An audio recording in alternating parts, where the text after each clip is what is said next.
भगवान शिव आदि अनंत निराकार और निर्गुण है।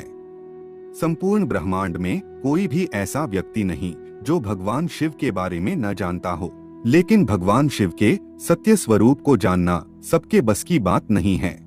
हम शिवलिंग की पूजा तो करते हैं, लेकिन हम में से ज्यादातर यह नहीं जानते हैं कि शिवलिंग का वास्तविक अर्थ क्या है। शिवलिंग क्यों पूजनीय है? शिवलिंग का आकार ऐसा ही क्यों है? शिवलिंग का शाब्दिक अर्थ क्या है और शिवलिंग से हमें क्या बोध मिलता है? आज की इस खास प्रस्तुति में हम इन सभी रहस्य से पर्दा उठाने वाले हैं, तो इस प्रस्तुति को अंत तक जरूर देखिएगा। बहुत से लोगों ने शिवलिंग का गलत अर्थ बताकर लोगों को भ्रमित कर रखा है, लेकिन सबसे ज्यादा आश्चर्य की बात तो यह है कि इस षड्यंत्र में कुछ विदेशी लोगों के साथ साथ हमारे देश के लोग भी शामिल हैं। इन लोगों ने शिवलिंग का बहुत ही गंदा मतलब निकाल रखा है, लेकिन सच्चाई ज्यादा देर छिपी नहीं रह सकती है। आज के बाद आपको शिवलिंग का वास्तविक अर्थ और रहस्य पता चल जाएगा, और साथ में यह भी बताएंगे कि शिवलिंग भारत, इजिप्ट, चाइना, एलियंस और पूरे यूनिवर्स में क्यों पूजनीय है। तो इस प्रस्तुति में अंत तक जुड़े रहिएगा।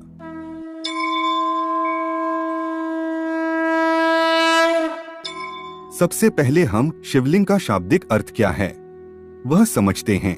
शिवलिंग में शिव का अर्थ होता है परम शुद्ध चेतना, परमेश्वर या परम तत्व, और लिंग का अर्थ होता है निशान, चिन्ह, प्ररूप, लक्षण और प्रतीक। और शिवलिंग का अर्थ है भगवान शिव, परमतत्व का चिन्ह या प्रतीक। अब हमें यह भी पता होना चाहिए कि संस्कृत में जनन अंग के लिए शिश्नम शब्द प्रयोग होता है।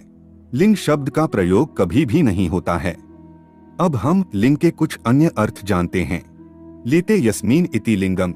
लिंग पुराण के इस वाक्य में बताया गया है कि सारे संसार की उत्पत्ति और लय जिसमें हो उसे लिंग कहते हैं। शिव शक्तोष्ट विचिन्हस्य मेलन्म लिंगमुच्यते। शिव पुराण की विदेश्वर संहिता के इस वाक्य में कहा गया है कि शिव और शक्ति का मेल ही शिवलिंग है। आइए अब हम जानते हैं कि शिवलिंग वास्तव में क्या है। शिवलिंग को जानने के लिए हमें सबसे पहले शिव और शक्ति यानी कि पुरुष और प्रकृति को जानना बहुत जरूरी है। शिव आगमों में शिवलिंग को शिव और शक्ति कहा जाता है। वेदों में पुरुष और प्रकृति कहते हैं। विज्ञान उसे गॉड एंड एनर्जी कहता है। हालांकि विज्ञान गॉड को नहीं मानता है। विज्ञान कहता है कि प्रकृति यानी कि सभी भौतिक पदार्थ मूल रूप से एनर्जी ही है। और विज्ञान ने हमें सूत्र दिया है E=mc²। विज्ञान का यह भी कहना है कि प्रकृति ऑटोमेटिक है। यह दिन रात, जन्म मृत्यु सब प्रकृति ही करती है। ईश्वर का इसमें कोई हस्तक्षेप नहीं है।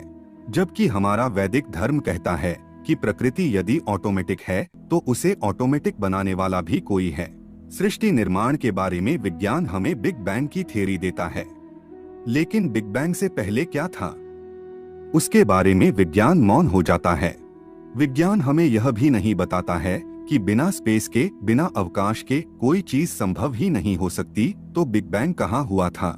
लेकिन हमारे वैदिक धर्म में बिग बैंग से पहले क्या था उसकी भी बात की गई है। अब हम प्रकृति की बात करते हैं। प्रकृति का मतलब यह नहीं है कि जो हमें दिखाई देता है। प्रकृति का मतलब होता है कृति से पहले यानी कि बिफोर क्रिएशन, यानी कि सर्जन से पहले जो स्थिति थी वह कहलाती है प्रकृति। प्रकृति में सब कुछ पैदा करने की क्षमता थी। वो जो चाहे पैदा कर सकती थी और इसीलिए प्रकृति को सर्वगर्भाय कहा जाता है। जो भी संसार में पैदा होगा वह प्रकृति से पैदा होगा। जो चीज जहाँ नहीं है वहाँ से पैदा नहीं हो सकती। X निहिलो निहिल fit.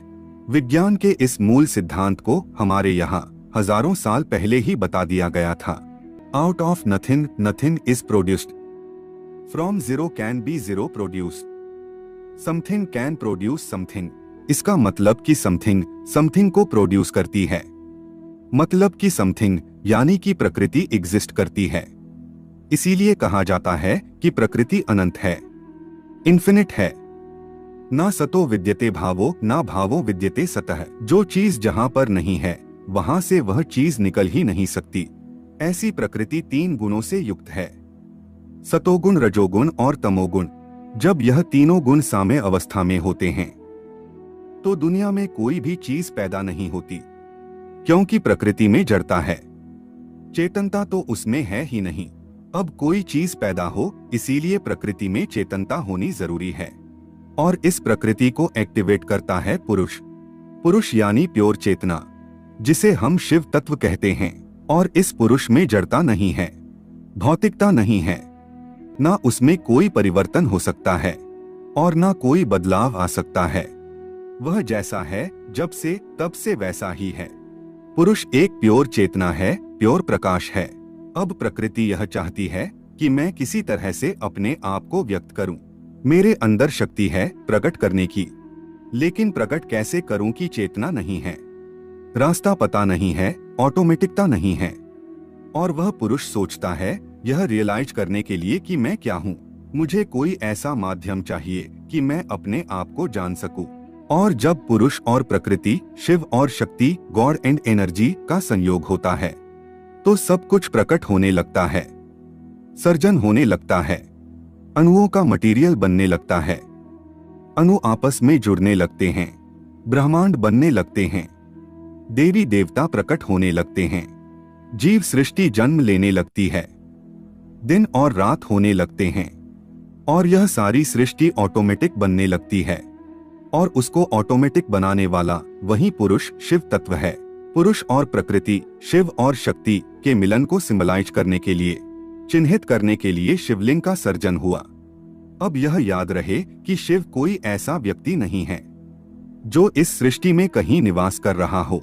शिव चेतना की परम अभिव्यक्ति है, जिसकी आगे कोई विभाज्यता नहीं है। एक अस्तित्वहीन अस्तित्व, नाम और रूप से परे अस्तित्व। और इस निर्गुण अनंत शुद्ध चेतना को शिवलिंग के माध्यम से दर्शाया जाता है। और इसी परम तत्व को सगुण रूप में भगवान शंकर के रूप में दर्शाया जाता है।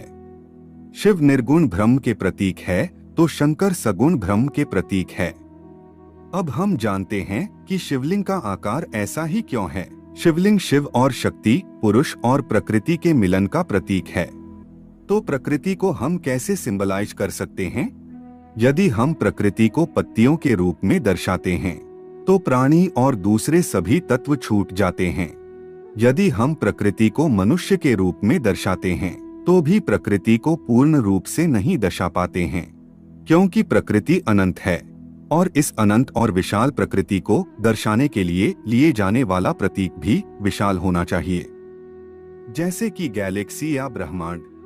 और प्रकृति को ब्रह्मांड के रूप में दर्शाना एकदम सटीक है, क्योंकि उसमें प्रकृति के ज्यादातर सभी तत्व शामिल हो जाते हैं। और शिवलिंग का जो नीचे का हिस्सा है वह प्रकृति है, जो ब्रह्मांड के आकार को दर्शाती है और भौतिक जगत को भी दर्शाती है।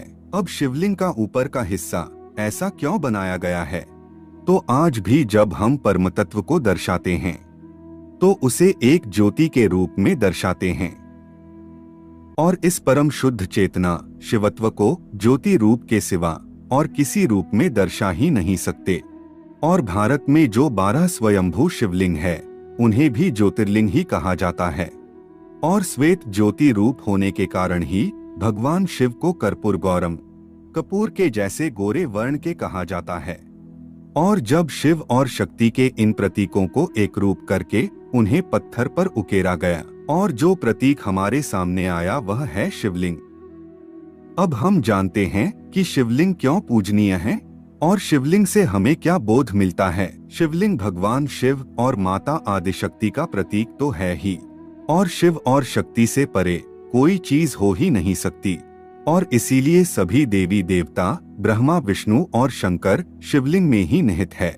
और इसलिए शिवलिंग का पूजन करने से सभी देवी देवताओं का भी पूजन हो जाता है।